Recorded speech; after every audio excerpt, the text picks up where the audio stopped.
Good morning, Gino. Good morning, Jack. How's it going? It's good. Another ranking week, Jack.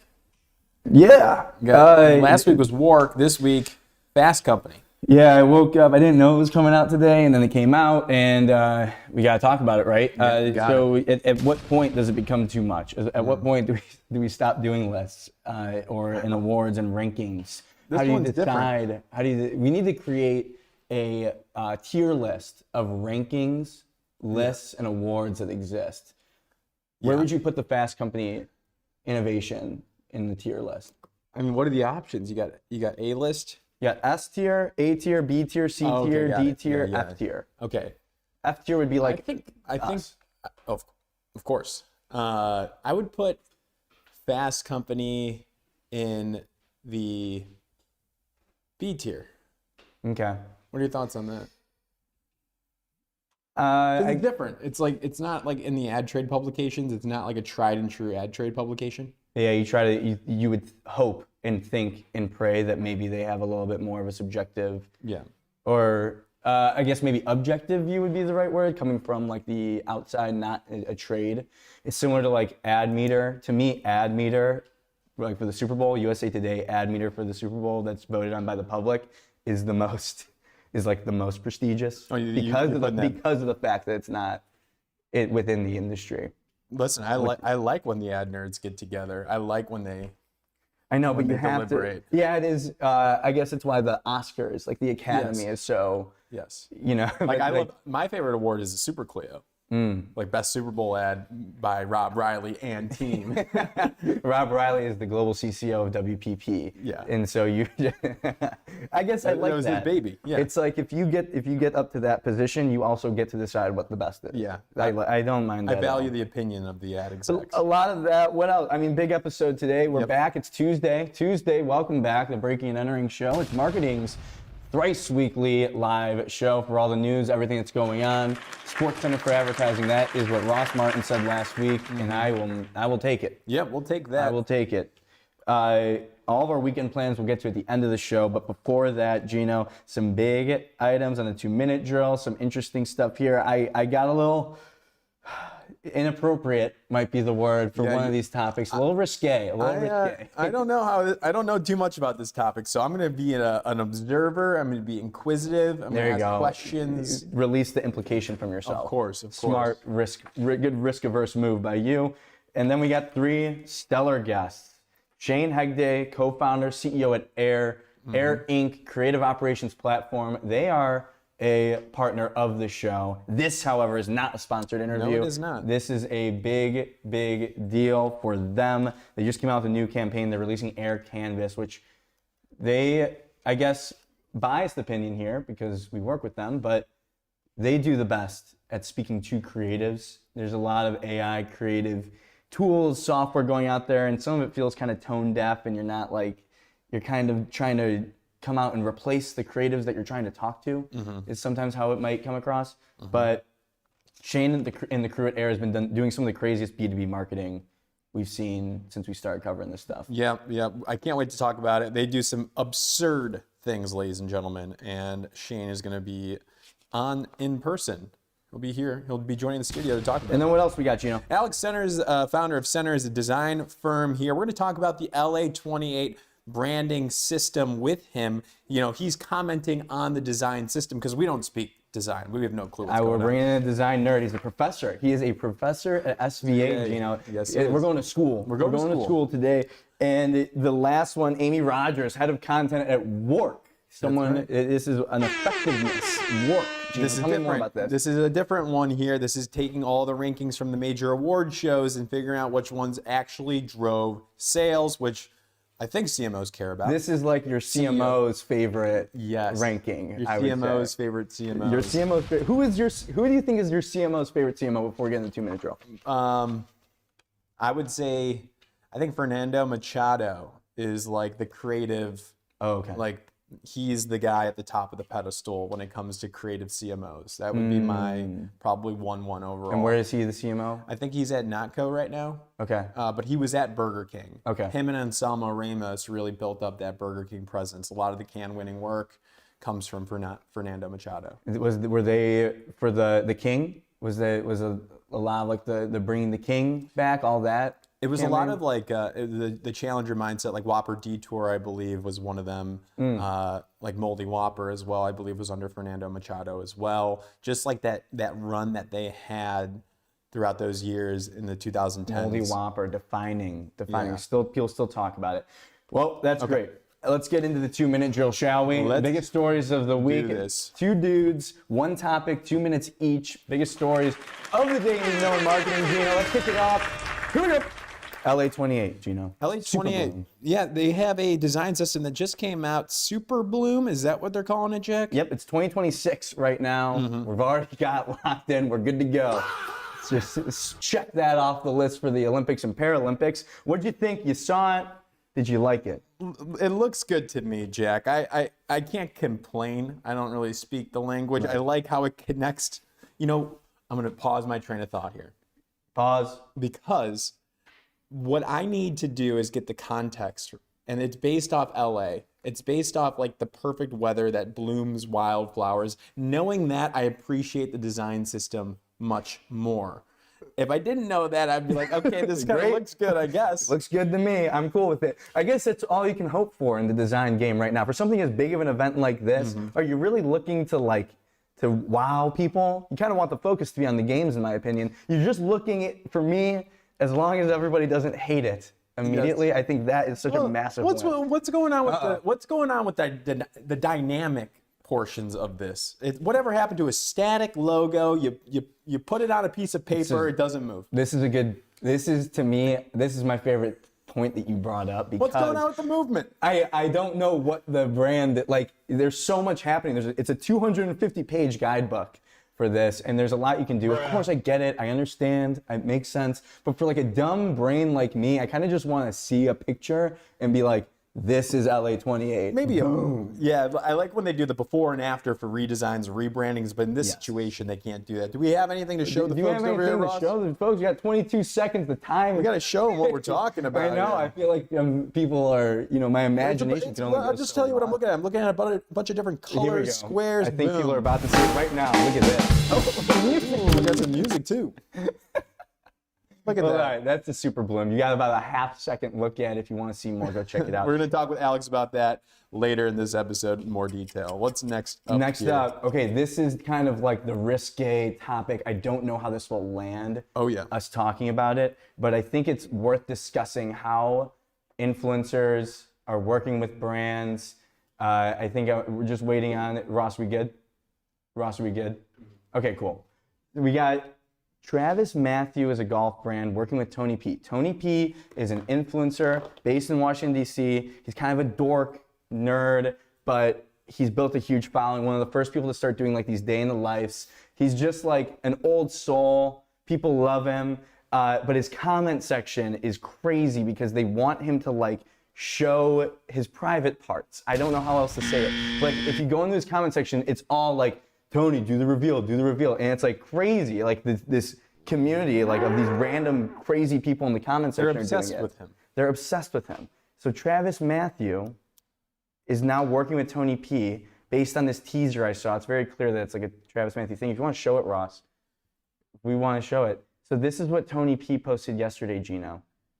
It's a reveal unlike any other, and he kind of addresses like what the comments have always been. And then he posts this. Travis Mathew's in the comments. He's wearing all Travis Mathew here. They're blurring the pants. It's clearly a Travis Mathew partnership. I think the reveal will come out today. But what are your thoughts on this? Did they take it too far? I don't think so. I mean, I'm curious about his audience here. Is he talking, like, who follows this guy? Let's go through can you go through the comments, Ross? I mean, we can kind of look at here. Finally, people are saying, Tony, ... People, like, I've been on Hog Watch.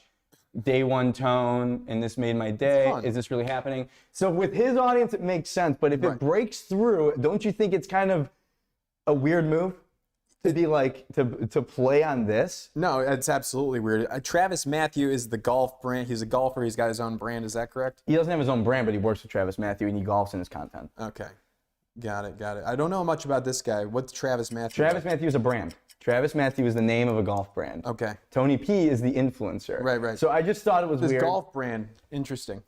I just thought it was weird It is weird. I don't know if we're taking it too far. With his audience, they get it, but this is kind of the risky run of like, if you're going to go into a niche subculture and you're going to lean into it, it'll work for them. But if it breaks through, people are going to be like, are we seriously like promoting this guy, like talking about like showing himself to people publicly online? I don't know. I thought it was on the line.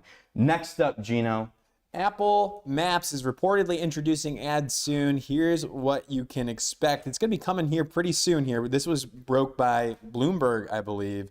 And if you look at the ads that are actually on Google Maps already. And I didn't even realize this. It's just like something that I scroll past. I don't know if you do this too, but like we are subjected to ads all the time, especially in Google Maps. It's like sponsored here, like go to this restaurant, comes at the top of the list.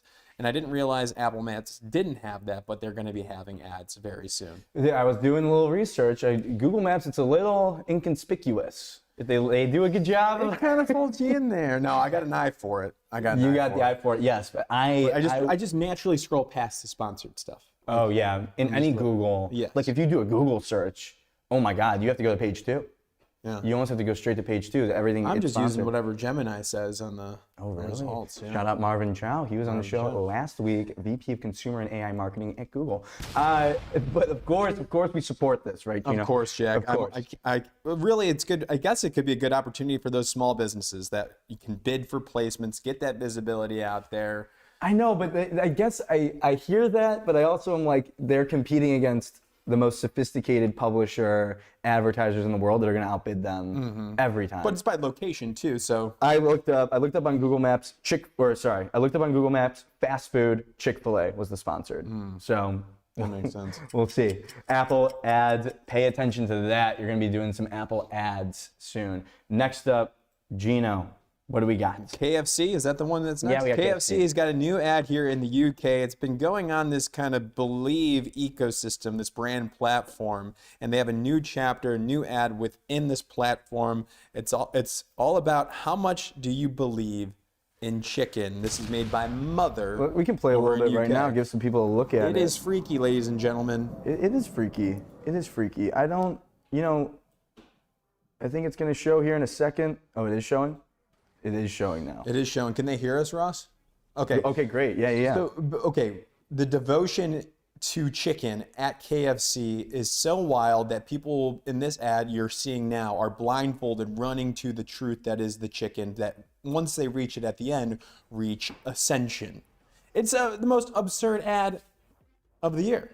You think so? Do you think that last year's KFC ad, if you remember, for the people that remember last year, it was like the golden chicken and it was a colt. They went into the forest and they did a baptism with the chicken. It was very creepy. That one was more absurd. That one was definitely more absurd. That one was so absurd it got a bunch of complaints to the ASA, which is the Ad Society Authority.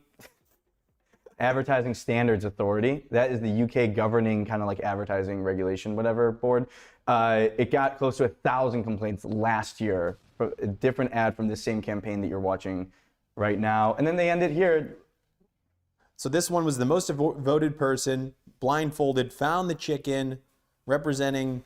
A little bit of, what's that? What was the game on Netflix? Squid Games. Squid Game. A little Squid Gamesy. How much do you believe? Okay, and then I'll wrap it with this. Chicken. They also, the QR code that will actually get you, I think, an opportunity to participate in a real life version of this with a chance to win 50,000 British pounds. Is this new this year? Do you think this year they're like, hey, it's great to do this crazy freaking film, but maybe we should try to get some conversion out of it? Yeah, I think so. I think it might. Yeah. We'll do a QR code. All right, we'll do a QR code. They have my email. I'm not downloading the app, but they have my email. Of course. So good for them. Last one, Fast Company Most Innovative List. This is it. Is out. All right. They got a bunch of different categories, but we're going to focus on marketing and advertising. Gino. Okay, number 10, Joan brought the brawny man back. That's why they're at number 10. Number 9 is Martin Agency, based over there in Richmond, Virginia, for Bud Light's Armchair QB, and also Subway Takes with Kareem. Do you want me to just run through? You want to run through some of these? I mean, I'll go from. I got from 5. At 5, we got Dick's Sporting Goods, Publicis at 4, Wine and Candy at 3, Unwell Creative at 2, and Adidas at 1. Adidas, Oasis. They brought back. That's kind of why they were on the list according to Fast Company. I don't know, Gino. This list, I was kind of going through it. I'm trying to understand the rhyme and reason and I just am not getting there. I don't really understand how we got to this. I'm sure that there was something in there that, like a reasoning, but I wish I could get more insight. What's the into that. parameters? What does it say at the top, Ross? Can you read that, Jack? You got this is. pretty good. I believe we can show this on the screen as well for people that want to read along. What's the first sentence there? This is based off the most innovative companies or something like that? Yeah, these are big. In some ways, the attention game for brands is only getting tougher. The increased pace of cultural cycle and tidal waves of slop. I think a layer of suspicion of brand work. Is it real? How do you know? Okay, so the work, it seems like they're focused on the work, which is good. Like bringing back the brawny man. I think, Good Bee's on there for Cheeto's Other Hand and Fingertips here. What else are we seeing? We're seeing something innovative here by Billy, which is a personal care brand. They did a scratch and sniff New York City billboards. That's innovative to me. I like that. The hard thing with these lists is that there's like a million pieces of innovative work, and sometimes it's a matter of like, did you submit for it, right? Oh, for sure. So you have to pay and submit, I'm sure. Yeah, so it kind of gets a little fuzzy, but it's still a good list for at least inspiration and understanding what is some things that get pressed. Number 5 here, Dick's Sporting Goods. Really, they built their own in-house studio that entertainment, documentaries, Little League Big Dreams, 2024 World Series documentary. Dick's is a great example. They have taken over children's youth sports. They've got that app I think they own where it's like the parents are plugging in the stats and you can like film your 7-year-old's t-ball baseball game, and they have like a bajillion downloads. Obviously, everyone wants to get on that. So Dick's, honestly, that's a great number 5 spot because they have dominated. Alrighty, that is the 2-minute drill. Thanks for following along. We do that every Tuesday, Wednesday, Thursday. Let's introduce our next feature. What's that? We got a new feature here with the you teleprompter. Can see our teleprompter. Join with us and see how we mess up the teleprompter here. B2B marketing has a reputation problem, ladies and gentlemen. It's often safe, predictable, forgettable. Air is changing that. Not trying to change that, they are. From block parties to cult conferences to a full-page New York Times ad that reads, AI would never smoke a cigarette with you. They're bringing personality into the space that rarely frickin' has it, Jay. Shane Hegde is the founder of Air, a creative operations platform used by marketing teams to manage and scale content production. Today, we're getting into their latest campaign, their POV on AI, and why B2B marketing might finally be getting interesting. Shane, welcome to the show. How we doing? Welcome to the show. Shane is going to make his way back here. Yo, we got some gifts. Okay. So this is... Can you explain what this is? Because to the audience, this might look like a typical soda. It is a can of the best air in the world. Okay. Our campaign in January, we went all the way to Vestmannaeyjar in Iceland, and we found the best air in the world, and we canned it, and we brought it back to New York. Fantastic. That's wild. I mean, you went to Iceland to get fresh air. Yeah. Here, you open it into your mic. Okay. This is going to be a great... Should I shotgun it? Yeah. It's like nitrous oxide. Oh, Yeah, it's pretty good, right? Now this is, and then you brought this for us. Brought that bad boy for you all. This is what you guys put this in the New York Times. We did. It came out on Sunday in the business section. And Makes sense. it is our manifesto of sorts on where the world is today and hopefully what our position is. This is fantastic. I love a good manifesto. I love that you have your real phone number. Actual phone number. This is your real phone number. Yeah, whenever you want. In the New York Times. Great calls and messages from all across the globe. Have you actually? Yeah, my favorites were, there was a individual who owns a golf training practice in upstate New York. He sent me a lovely 45-minute voicemail. 45. Just narrating, just his perspective on the world. It was beautiful. Wow. And there was a woman in Stamford, Connecticut, who talked to me about how much the words moved her. So, wow. There you go. Great. That's great. It is moving. Some wholesome marketing. This is what it's all about. So let's get some context here Okay. for the folks back at home. Explain what AIR is to our audience, please. We look at our core, at the most basic level. What we do is we help businesses manage all of their media assets and the workflows around it. We call that creative operations. And creative operations is two things as of today. It is memory. So what we do is we start to study all of your content. We use image recognition, facial recognition, so it automatically stays organized. We integrate with all your creation tools and the places you want to distribute content and allow your agencies and teams to work together. And then the second part is what we launched today, which is all about scale. So it's about taking those assets and using them to generate more, to create variants from them and to automate that work with AI. No, the one that stood out to me, the feature of changing the dimensions, being able to like go from something that's an asset maybe you made for Instagram and maybe you want to make it horizontal for LinkedIn or a different social platform. That one to me is what stuck out. Yeah, there's it's fun because it feels like even this morning, users are hopping into the platform and creating workflows that we never even imagined. If you think about our launch today, it breaks down into 5 specific things. So the first thing is that there's 50 models now available directly inside of Air, everything from Nano Banana to Seed Dance. You hop into the platform and you can use any of these generative models in line with you paying your monthly bill on Air. The second thing is to actually work with those models. We deployed a canvas editor, so you can sit inside of the canvas and make edits and use tooling to change the text or to vary an aspect ratio and do that automatically. The third thing, if you want to, is you can have an agent do all that stuff for you. So you can train this agent to go out and execute. So every time you upload an ad unit, we'll spit out all the variants for you automatically, or the agent will. The fourth thing is what we believe is our significant differentiator in the space, which is a context layer. We really believe that if AI, and that's what this sort of New York Times ad argues, if it's really going to take shape in the enterprise and if creative teams are really going to see value, then we need to be training these machines to be able to actually execute on tasks that we think machines should replicate. And so the context layer allows you to add your photography styling or your brand colors or your typography so that what an agent executes is on brand. And then we remodeled pricing as the last thing. So it's all usage-based now. We give you credits across all these plans, so your team can just go out and rent. As opposed to monthly? As opposed to like paying for each user inside of the product. So now on Air, it's actually unlimited users across all of our plans, which is massive. Yeah, because, it's huge. as you guys know, even if you sit inside of a brand team, inside of an organization, you likely work with agencies and freelancers and clients even. And so getting to pull those people into the Air experience is going to be really meaningful. The thing that I want to talk about when you start saying things like Nano Banana, these different AI creative models, a lot of the advertising creative audience wants to vomit. They want to vomit and they want to punch you in the mouth.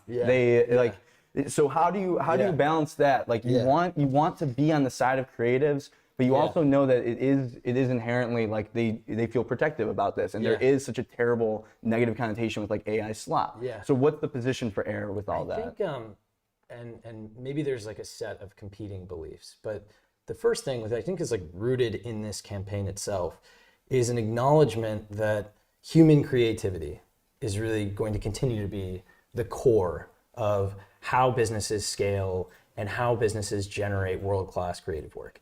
The acknowledgement even inside of what we ship today, inside of our product, is the reality that we at Air believe that 0 to 1 creation, that spark, that illogical moment when you decide what to create or when to stop creating, is something that a human being should always do. Simultaneously, we believe, and again, our belief at Air is that 2 things can be true. And our other belief is that the way that the world is moving is going to be way more machines and less human beings inside of the work. Said another way, less people can do more. And I think that, the attempt for us and the challenge for us as a brand is figuring out how to meet creatives with that reality in a way that feels authentic to both who they are and who we are as people.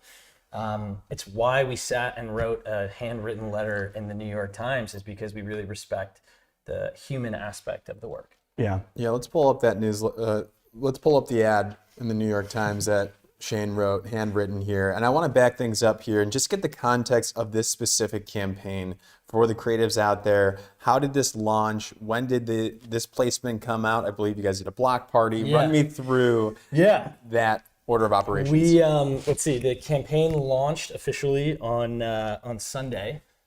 So this ad was a full-page ad on Sunday in the print edition of the New York Times in front of the business section. And then we threw a 1,500 person block party on our street on Howard and Lafayette. Again, trying to emphasize the humanity inside of the work itself.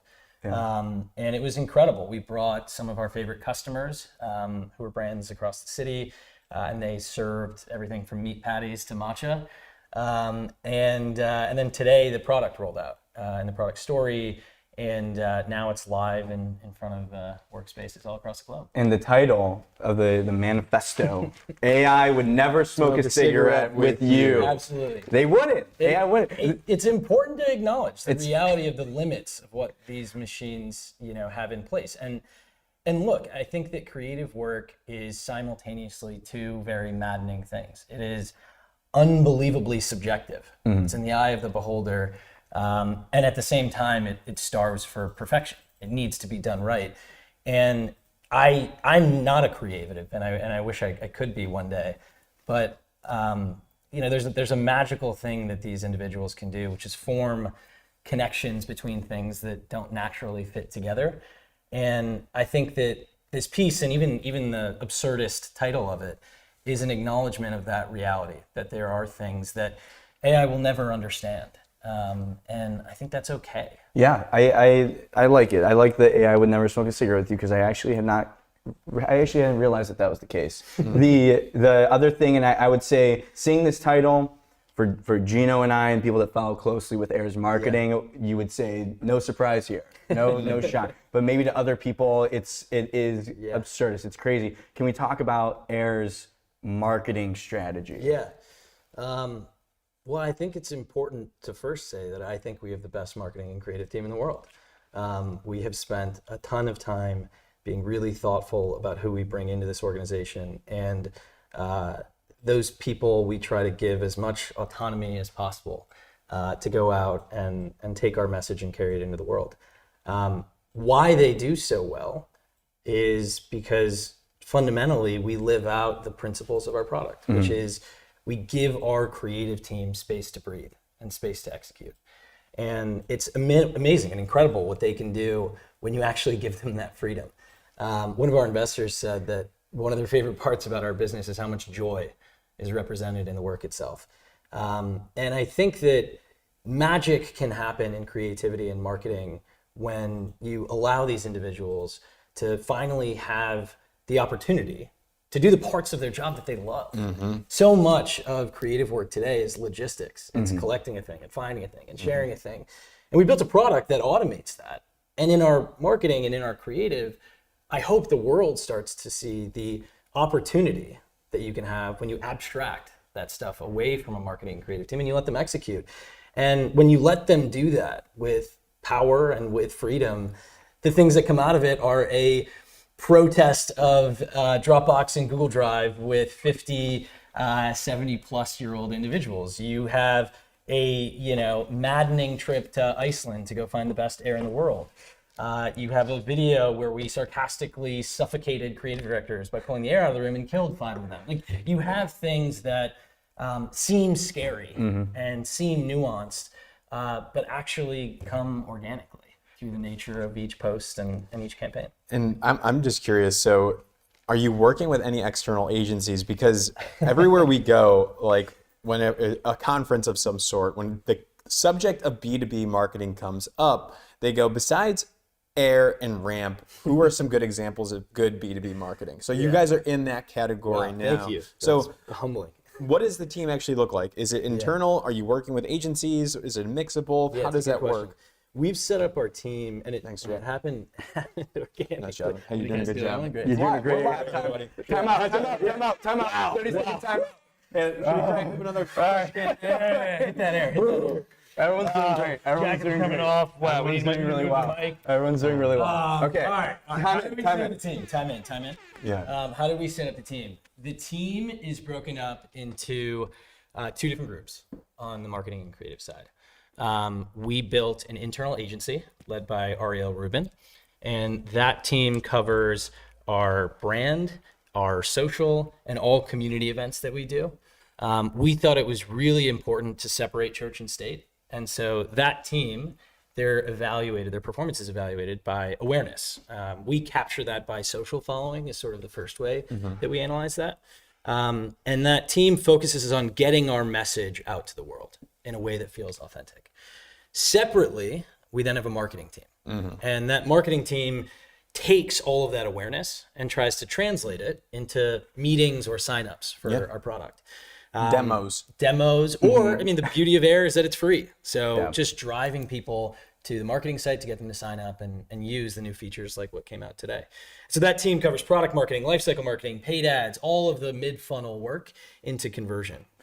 So that's the breakdown. Is that I guess I don't know too much about the internal structures of a B2B like tech company. Yeah. Do you think that that's standard, or is there anything that you're doing that you think is maybe a little bit different? I think the separation is different. Okay. I was going to say, because that separation seems with the individualized set of goals, and we learned from world-class brands before us. I think that, you know, a huge shout out to Andy Pearson and the team at Liquid Death.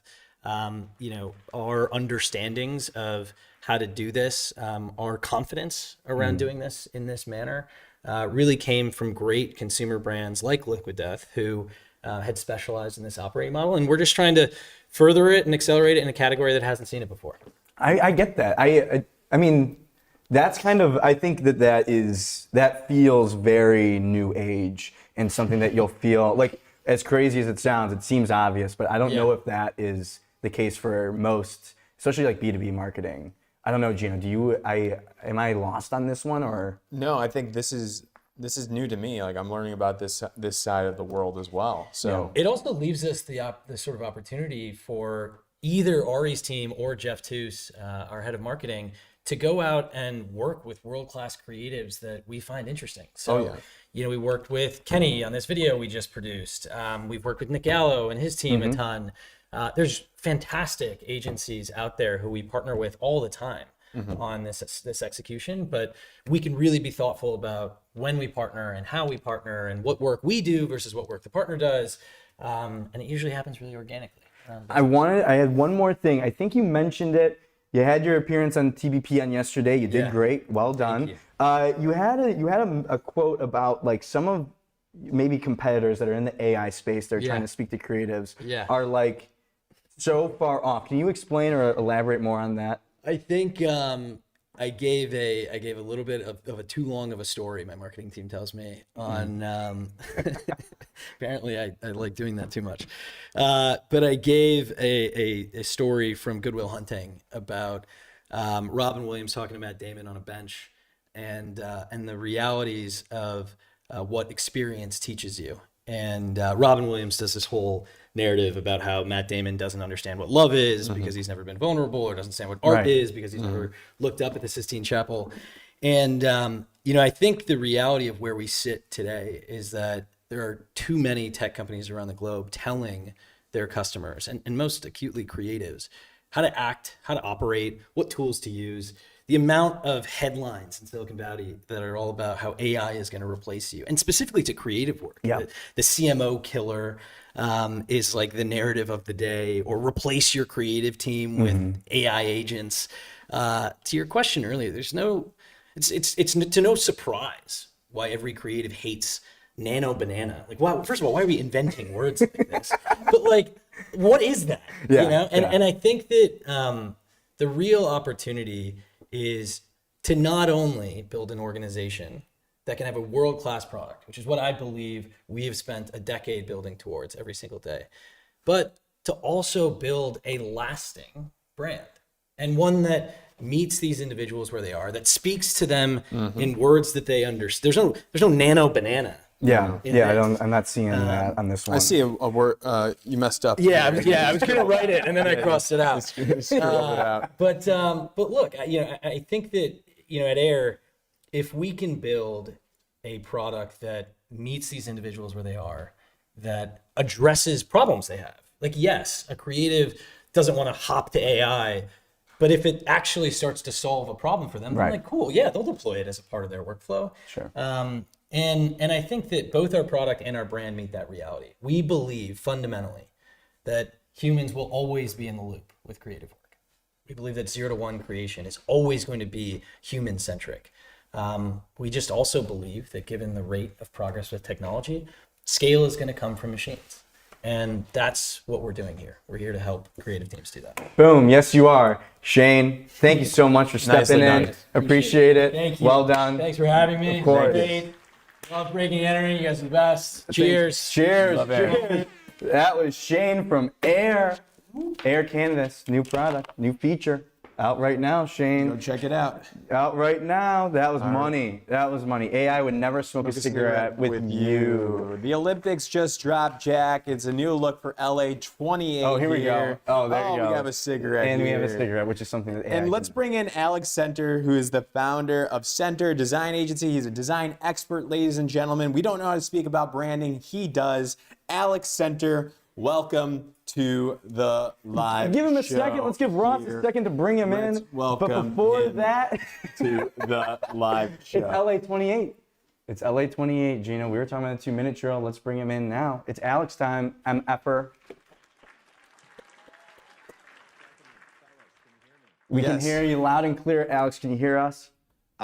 Beautiful. Thanks for having me. Good to meet you. It's great to have you. Thank you for taking the time. I'm excited. I was a little rushed into the intro here.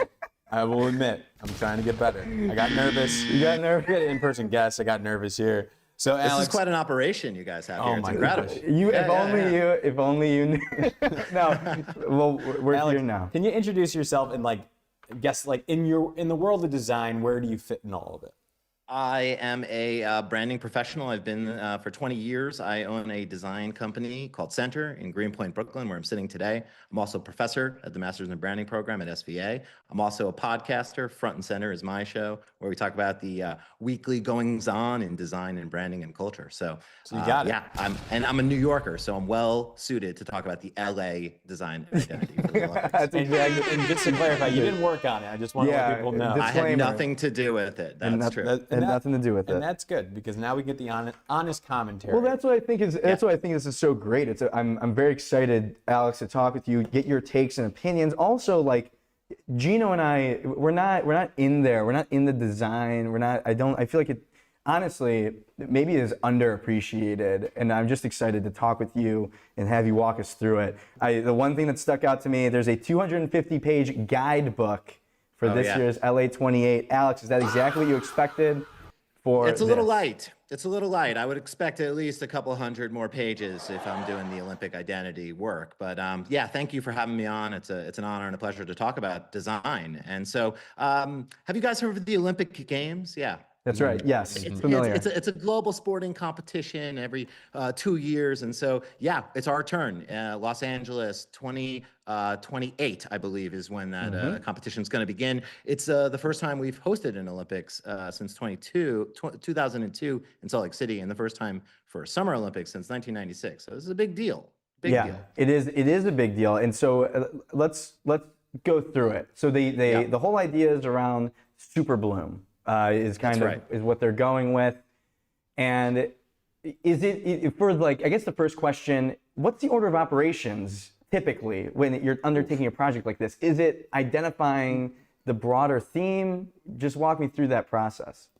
So this branding actually was introduced in 2020, if you can believe it. That's 6 years ago.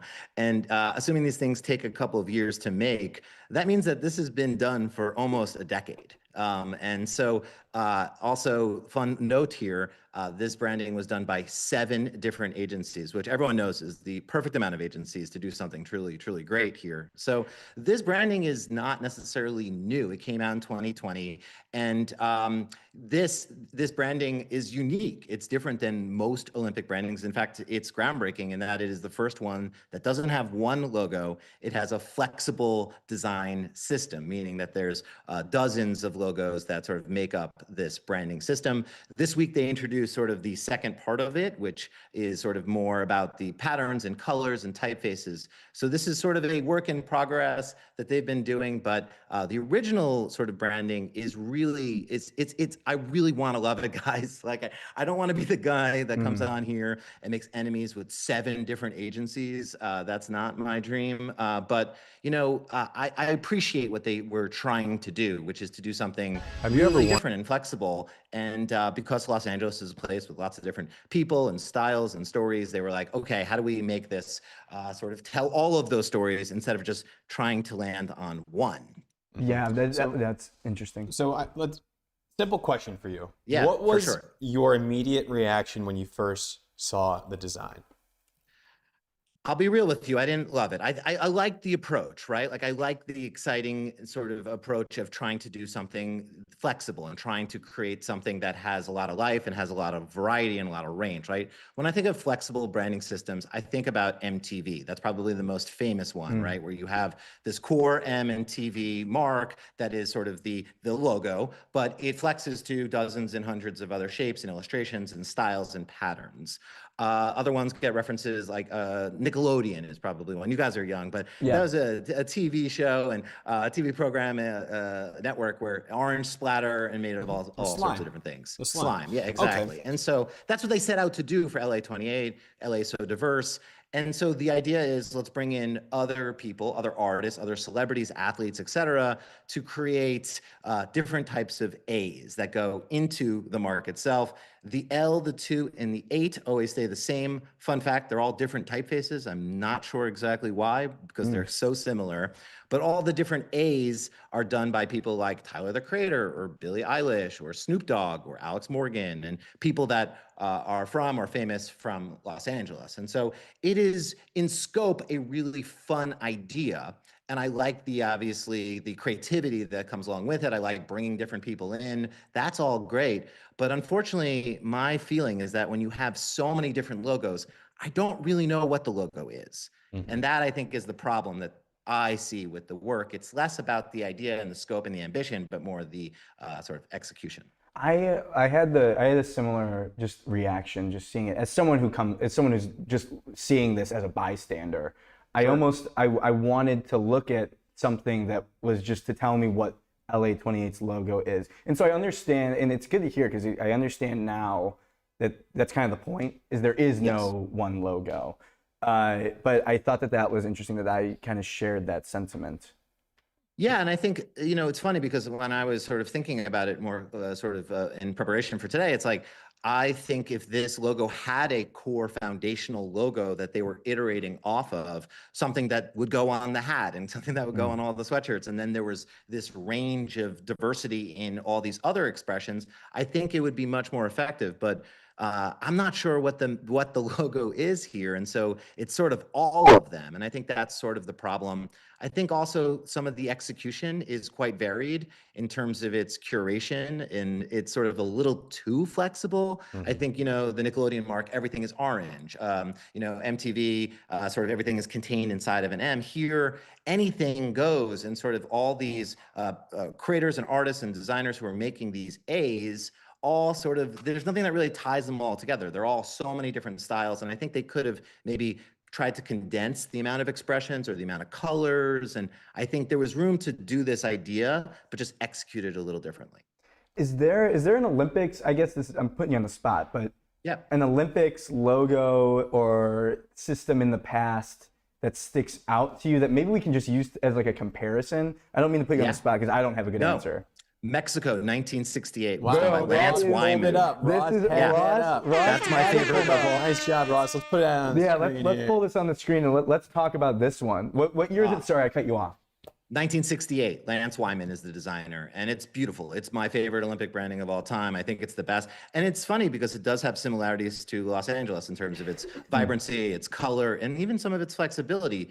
But it still has that iconicness and that thing, sort of thing that you see and you're like, that is the branding. And it also stands the test of time, the LA 2028 mark feels a little dated to me. And we're 2 years out from the games, It does feel like it was done in 2016, which is probably when it was done. That's fascinating to me. That's fascinating to me that it would be, because I guess when you pick something like a super bloom, I imagine that factors into it, because super bloom is something that's been associated with California, I feel like, for forever, because it's a part of like the natural landscape of California. So I imagine you must be limited if you know that like we're making this now for something that has to last, that we know has to still be relevant a decade from now.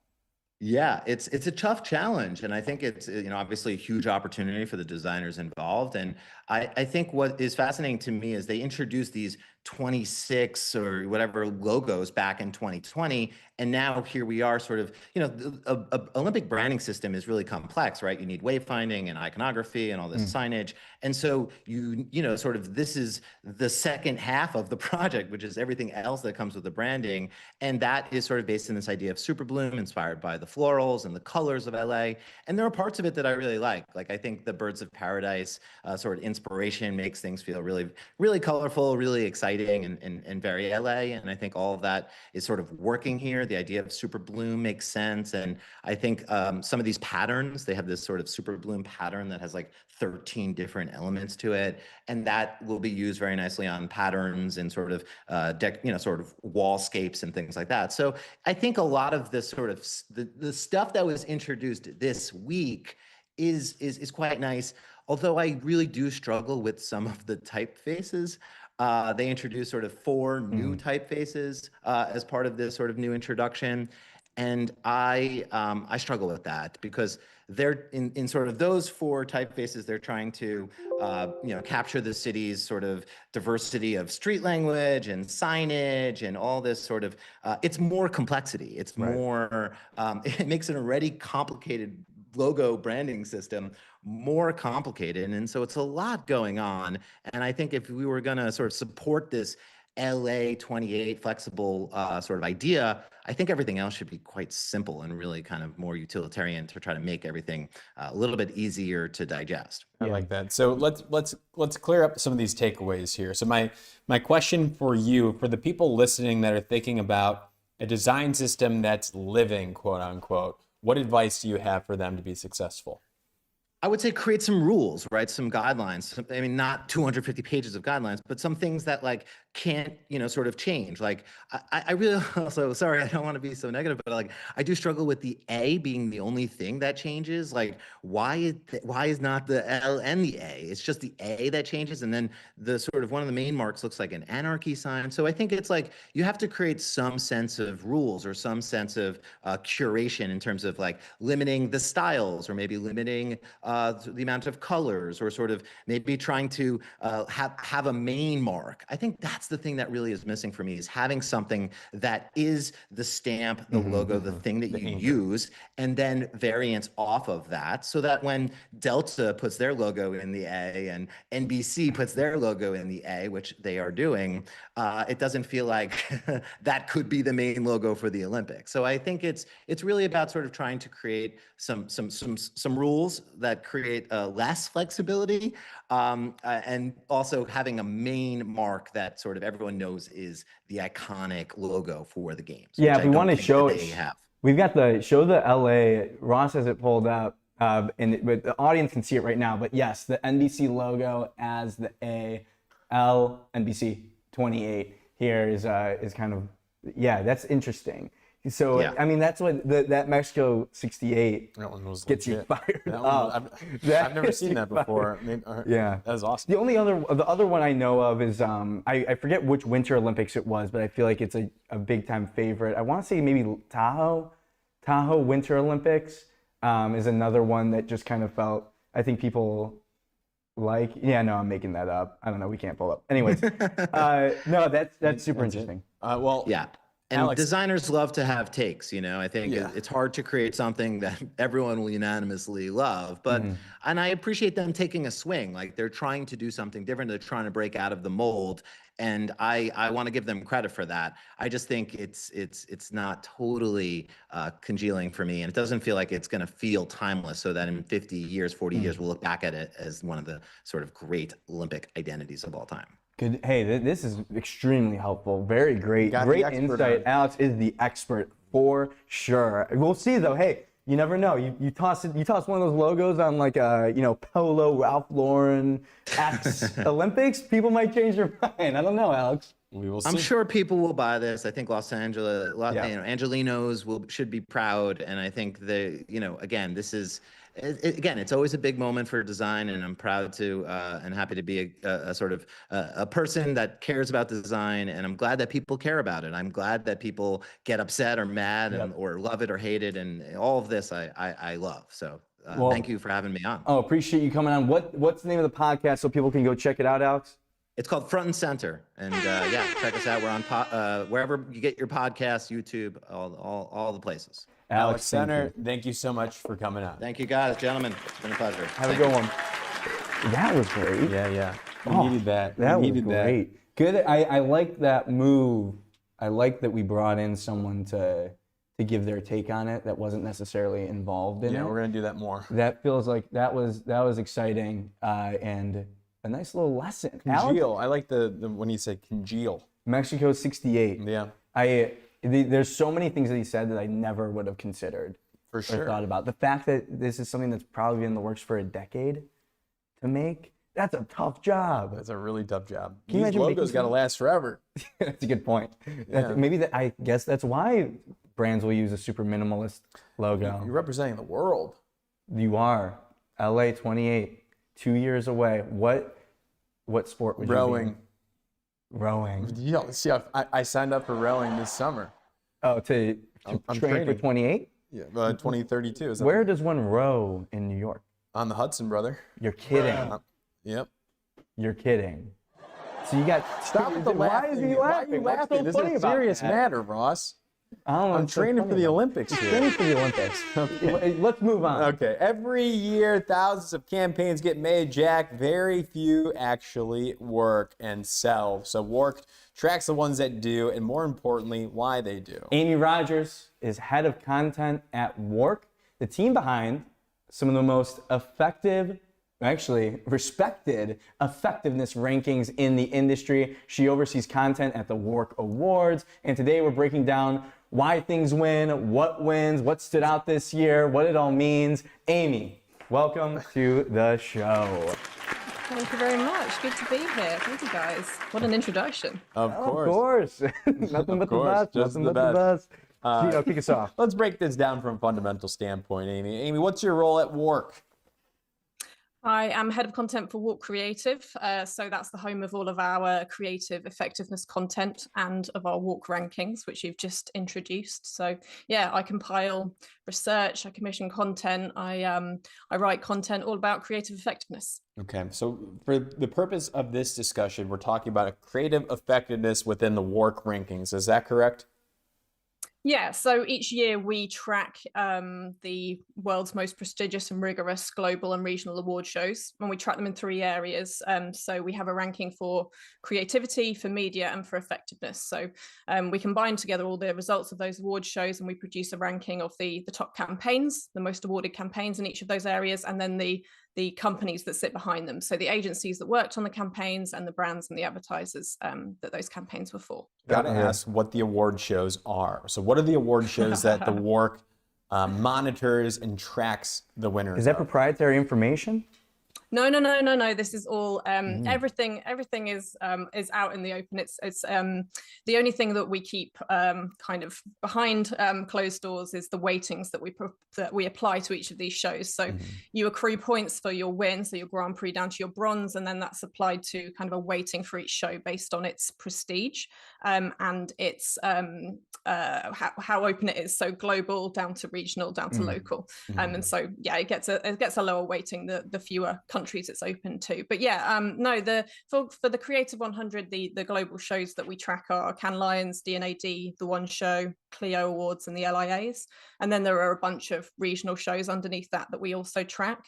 For media, it's shows like the Festival of Media, Adweek, Media Plan of the Year, things like that. And then for effectiveness, we track the FEs, the IPAs, and a few smaller global and regional shows as well. So they're all on the website. There's a whole list there, but they're the main ones. I think it's an interesting. This is a good one. This is S tier. This is because this is Amy. We were just kind of ripping, and it's no secret in the advertising marketing world that there's no shortage of awards or lists and all that. But with that said, for the WARC, it's kind of amazing that you have all these different data points, and you can kind of take all of them in a way and congest it down and make it digestible to really understand of everything that's going on in the world. Here's kind of the summary of who's doing the best, who's the most effective.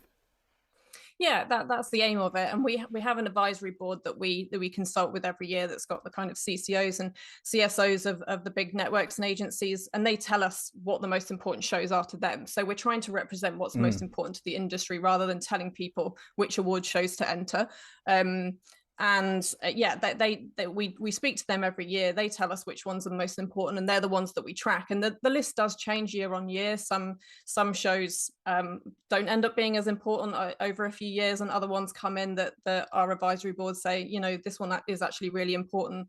And it often depends on whether they are a specialist agency and they want the specialist shows to be in there, or they're more generalist and they want to focus on the top 3, for example. So we get different messages every year, but we try and combine that all together and have the best list that we can. Okay, so we can narrow this conversation now into 2 ways. We can talk about the creative, and we can talk about the creative effectiveness. It's like a choose your own journey. Let's go creative. Okay, we'll start. Is that creative. okay, Amy? Yeah. If we talk about the creative, Yes. so can you tell us then who were the most creative agencies from the WARC rankings, top of mind? Who is on that list? So the top of the Creative 100 this year was Le Pub Milan. So everyone knows all their work on Heineken. There was a lot of work for Heineken on there, but there was work for a whole bunch of other brands as well. Top network was Ogilvy. So we rank the individual agencies, and then we combine together all the points for the networks, and we rank the networks as well. Ogilvy have topped the Creative 100 for, I think, 6 years, potentially 7 years now off the top of my head. So really, really consistent in the creative 100. And then our top holdco was WPP. So yeah, that's the kind of agency side of things. I can go deeper than that, but we rank the top 50. We also rank independents. But yeah, that's the headline. So on the who was agency side. do you know off the top of your head who the most creative independent agency was on that list? I can tell you, but Cool. I think we're pulling We it got up. it.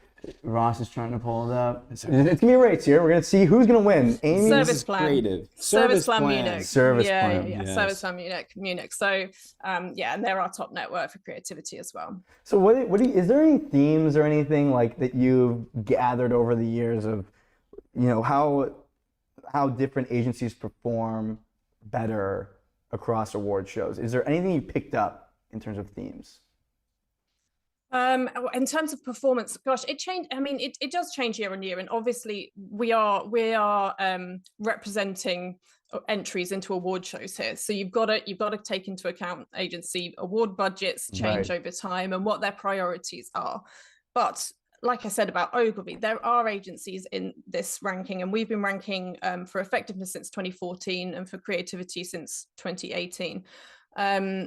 There are agencies in there who are just super consistent, and they've worked with the same brands over a really long period of time. They've built amazing brand platforms with their brands, and you know, they're really consistently entering awards and winning for both creativity and effectiveness.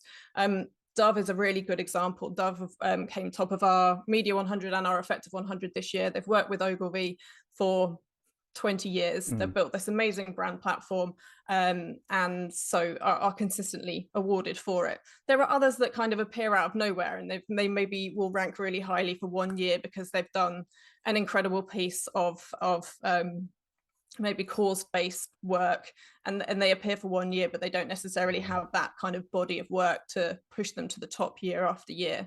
But yeah, it's for some agencies, they're really, really consistent. Mm-hmm. Well, let's talk about the effectiveness side of things here. Who are some of the top agencies on that side of the spectrum there? So the top agency in the Effective 100 this year was ALMAP BBDO Sao Paulo. That agency has a real breadth of work across a load of different brands within the database. So we have this top 100 campaigns that we publish, but then behind that are thousands and thousands of campaigns in the full database, and they had a real depth to the number of campaigns that they had in the database, and that pushed them to the top. I think they had the second or third campaign in the top 100, and that was one for Pedigree. But their journey in the Creative 100 has been really, they've improved year on year on year, and they think this is their first year in that top spot. So they've worked their way up. Yeah, I think that I want to get your thoughts on what effectiveness means and the importance of effectiveness over the years. It feels like sometimes half the job for these creatives in advertising is to prove their worth and to prove that the campaign did well. What is your definite, like, how do you define effectiveness? Can you talk about the importance of it in most recent years?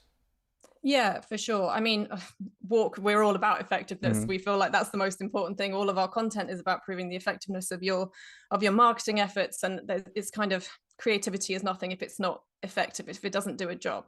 And I think we're seeing that more and more with award shows now. Effectiveness as part of an award show entry for creativity is becoming more and more important. It's not about just who's got the flashiest case film anymore. It's about proving that creative actually worked.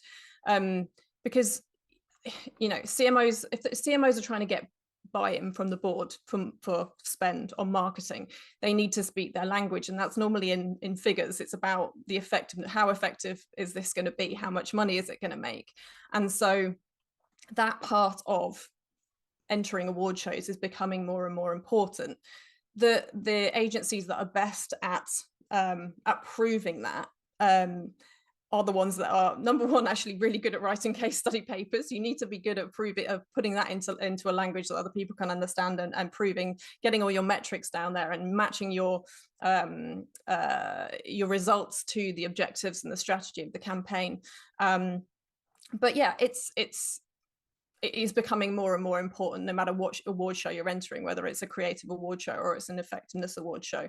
And those that are doing it right, often we tend to see other ones that have got really, really good trusted partnerships with their clients. So the brand agency partnership is super strong. It's consistent over time. They've got that trust so that they can maybe take risks when they need to, but also about doing the basics right, having a strong, consistent brand platform that they can flex over time. No, it's interesting. I wanted to get your take then, following up on that, on the case study. The case study, like, in recent years especially, you see it at different award shows, the idea of, people are, probably, it's been going on forever, but, fluffing things up for the case study, for the purposes of winning more awards. I want to get your thoughts on that. Is it something that's gotten overblown? Is there a solution to it? Is there anything that really people can do, or these award shows can do, to kind of tighten up the screws? Well, I mean, you may or may not know, WARC is part of Lions, the Cannes Lions kind of world, and so we are obviously, it's something that we work really hard on to get right in our jury rooms. I mean, fluffing up case studies to show off to juries, I don't think it's done as much as probably it feels like in the press. I've been in plenty of jury rooms and seen plenty of papers, and the discussion, the juries are really strong. They want to see through that, because they, at the end of the day, it's a representation on a jury as to what they award. So if they award something that is just fluff, it reflects badly on them. So they want to get it right as much as the award shows do. And so, yeah, I mean, there is still stuff out there. We all know there's kind of papers out there that might not be as true as we'd like them to be. I think that's on the industry to improve, and make we have to work together against that. But as I say, I don't think it's as big an issue, having been in jury rooms, as you might think if you read the press. Yeah, I like that. I appreciate that, because it's your point. I mean, you don't really think about that as much. Of course, I think people are smarter than people give them credit for when it comes to yeah. If I can talk about this, I think it's interesting, because why might be people inclined to fluff up numbers or falsify case studies and results? Well, it could be the added pressure to in the current climate of agencies to get clients that they need to win these award shows. They need to get on lists and rankings as well. So it could be some of that pressure just because the economy as well. But do you have any other, I guess, guesses on why this is an issue in the first place? I mean, yeah, it's all of those things. The networks have goals for winning awards, don't they? And so, there might be an element of that. It's a massive thing to win an award, and we find with the rankings, it's a huge moment of celebration, but it's also talent acquisition. It's getting clients and retaining clients. It's all of those things. So there is pressure on awards. They're not just a one night celebration of, yay, we won something, let's have a party. No, it's got impact. They're a much, exactly. It's got impact over a significant amount of time. And so, there's always the potential that will be abused in some way. Yeah, just think about the external pressures that might cause that. Well, I also am like, I kind of, as a tried and true optimist, and to be the antidote to maybe the doom and gloom, press discussion around award show entries, I think with the amount of entries and things that go into it, it would be shocking to me if there weren't bad actors and if there weren't like things like that at play. You just get so many at some point, and people, like you said, there's that kind of pressure. And I appreciate that, Amy, because you want to hear that. You want to hear from the people, from the juries, and knowing that, yes, they have the right intentions. They're not going into this being like we have no idea. We're so oblivious to all this.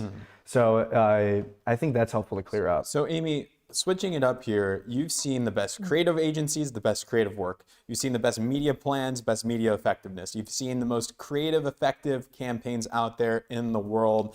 To our listeners, to the CMOs necessarily, let's focus on the CMOs. What advice do you have to them out there to be more effective or more creative in their jobs? Gosh, that's a big question. I know. It's a closing question, Amy. It's Thunderdome. This is Amy. If you need a timeout, we've been doing this thing on the show where we give a 30-second timeout. If you need it, take it. No. I got it. Okay. So advice to CMOs, I would say that from working on the rankings over 10 years, our biggest winners and our most consistent winners are, like I spoke about, those brands that have built a consistent kind of brand platform over time. They've got a point of view, they stick to it. It's not about kind of freezing your marketing in time. But you can build those distinctive assets. You can build things that create those kind of memory structures, and you can flex it in time and in culture. And but there's that consistency there. And I think that's what brings about the kind of long-term effectiveness. That's what brings about the revenue over time. And I think that's when CMOs are trying to, get board buy-in for things, it's proving that over time, that consistency over time, and it takes time. And I think that's the other thing. It's like remaining consistent to something is quite a leap. You've got to stick with it and over time until you can see those returns. It's not a quick fix thing. It's not something that's going to suddenly be like, okay, we're making loads of money out of this. So it's that. Really, you're kind of talking to the CEOs of let the CMO have a seat at the table and and play it out. Sometimes the most effective thing is consistency. The consistency is effective. I'll tell you what. I think that's a super interesting take, because of, you see the most effective work that I feel like you see in the industry that does really well and is truly effective is when you have the parameters, you have a consistent relationship, and those like stunty pieces of work are actually in line with a consistent strategy. I'll tell you one example, super effective, long-standing. Was it the most creative? I'm not sure. But the ducks with oil on them, dirty ducks. What brand am I talking about? Who wants to guess? Ross? Cleaning up the ducks. Dove. Ross is it Dawn? Correct. Dawn. Is it Dawn? Dawn. P&G product, I believe. Double check me on there. Yeah, very interesting. But they've been doing that for decades. For decades. I mean, another great example is Heineken. That was our number one brand for creativity this year. They play on that green bottle, you know, their green distinctive asset. They have loads of the stunty stuff that you're talking about. They have loads of award wins for that, but it's consistent across all of the countries that they sell Heineken in, and that's why they're number one. Heineken is, I feel like you just can sit every other week or month. There's another just incredible way, and it's almost like they've taken over the green beer bottle the same way that Heinz has taken over any sort of red bottle. Oh yeah, 100%. Like, they have the silhouette. So if I'm another green beer bottle, I'm thinking maybe we go to a brown. Maybe we switch up the color that of would our change up the structure of the beer, the chemical compounds of the beer. Oxidization. Yes. So that might be an issue, Jack. How about just build a better brand? Yeah, it takes consistency, it takes effectiveness, it takes Amy Rodgers, head of content at WARC. Amy, thank you so much for stepping into the Thunderdome and speaking with us today. Nicely done. Thank you for having me. Thanks very much. All right, we'll talk to you later. Thank you, Amy. That was Amy Rodgers, Gina, head of content at WARC. Yes, it was, Jack. I didn't know that. About what specific award shows they pulled from. Those are some heavy hitters, but the weighting is interesting.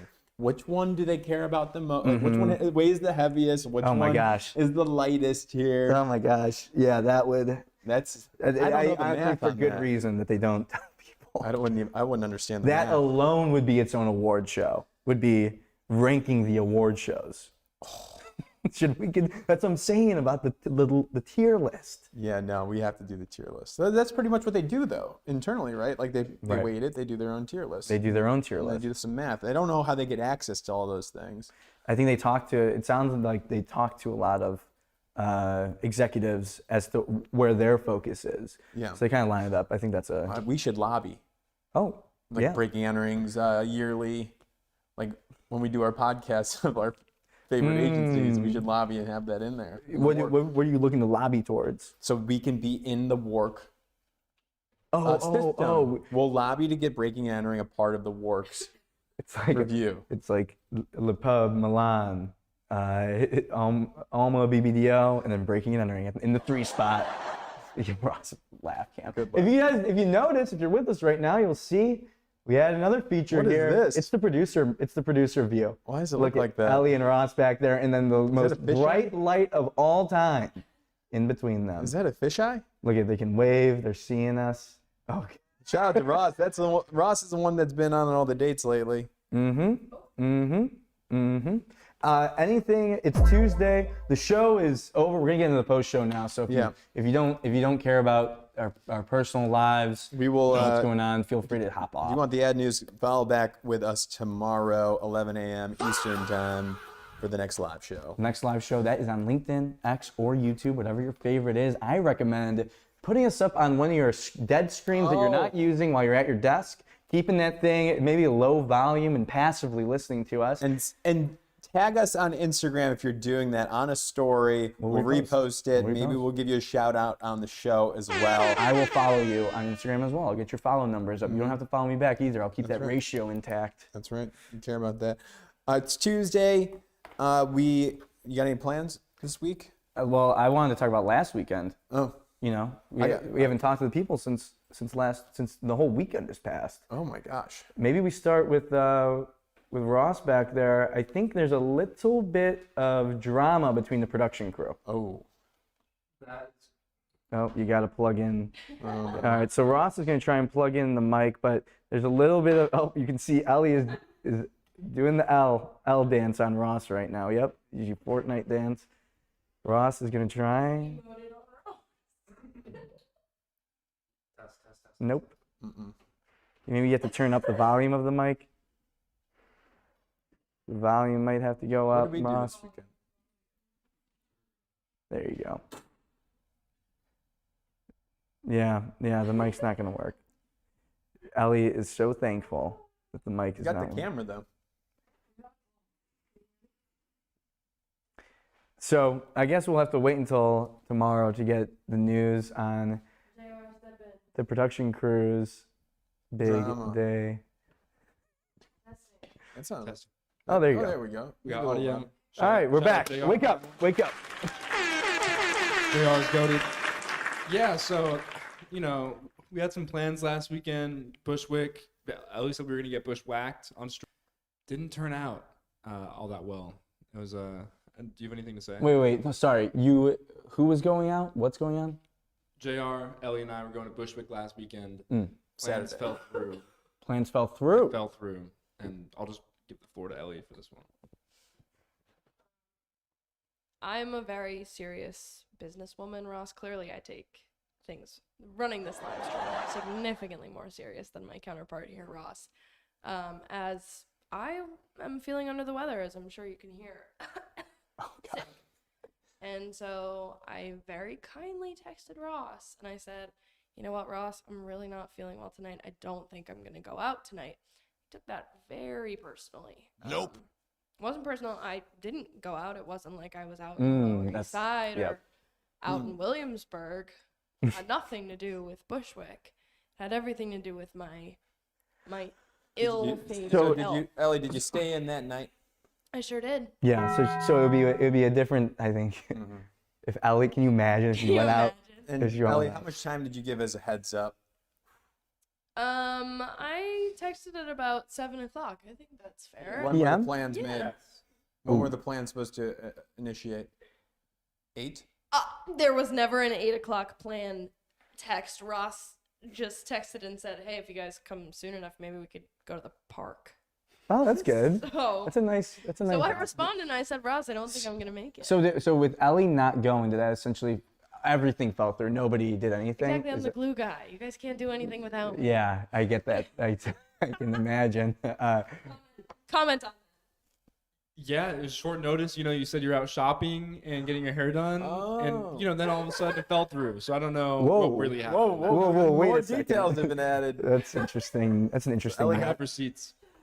So, sorry, Ellie, it sounds like Ross just alleged that you had spent the day shopping, going out, and then you had a sudden illness at 7 p.m.? Yes. Okay, the sun went down and I said, I'm not feeling well enough to go get obliterated with Ross. For my client's sake, to defend Ellie here, I think the actions taken to go out and get your hair done and shopping are not as demanding as going out drinking and going to Bushwick. It's a different.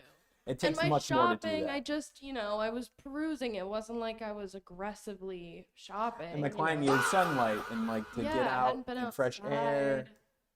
And I realized when I was out, you know what? I actually don't feel that great. I need to go home. Oh. If he's representing Ellie, you got to represent me here, Jack. I don't want to do this. But I also believe for Ross, a heads up. Wait, I thought you were my... I'm just representing. we're both just sides. no, we're just talking. I'm just trying to talk talk about I think it. a longer heads up. I think in the morning, if you started to not feel well, hey, just a heads up. I'm not feeling too well this morning. I'll keep you guys updated in the afternoon. Over communicate. That could have been something too. I apologize, Ross. I was blindsided, but I forgive you. Oh, that's good. Forgiveness is the key. That is so sad to hear. I was really excited to hear about them getting, quote, bushwhacked this past Saturday. Ross clearly had his feelings hurt. Sorry? It'll happen soon. It'll happen soon. This weekend. We have no choice but to believe Ellie. Of course. She is telling the truth. She's innocent until proven guilty. That's right.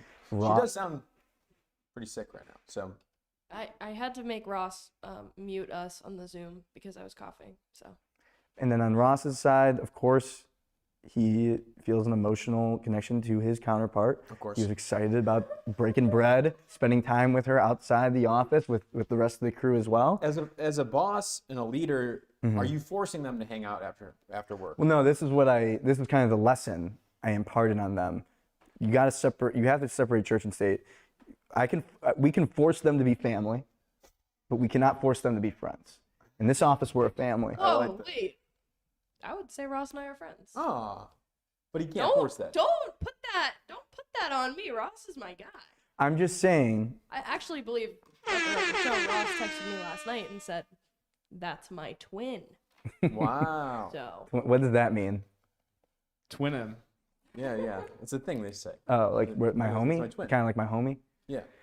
Okay, very cool. Well, that's kind of the rundown. So we're all good? Everybody's good in this office? Everybody's good. You're good. They just fist bumped. I mean, Jack and I went out Friday night, that's for sure. Yes, we were out in the town. We were around, and that is it. So that was the show. Great job, everyone. Shout out Ellie back there, Ross is back there, Quincy's over there. JR, nice Production team does it again. Great guest today. Shane Hegde, co-founder, CEO of Air. If you're checking in now and you want to go back and listen, talked about how to run a freaking marketing strategy in a B2B company at Air. Alex Center, he gave us a little rundown, his takes as a professor of branding on the LA28 branding. Amy Rodgers, head of content at WARC. We got into it about effectiveness, about rankings, case studies, award shows, some of the things that she's seeing as someone who's actually behind the curtain. So check all that out. If you missed it, we'll be back again tomorrow. LinkedIn, X, YouTube, 11 a.m. Eastern, the Breaking and Entering show. We will see you tomorrow. Goodbye, advertising.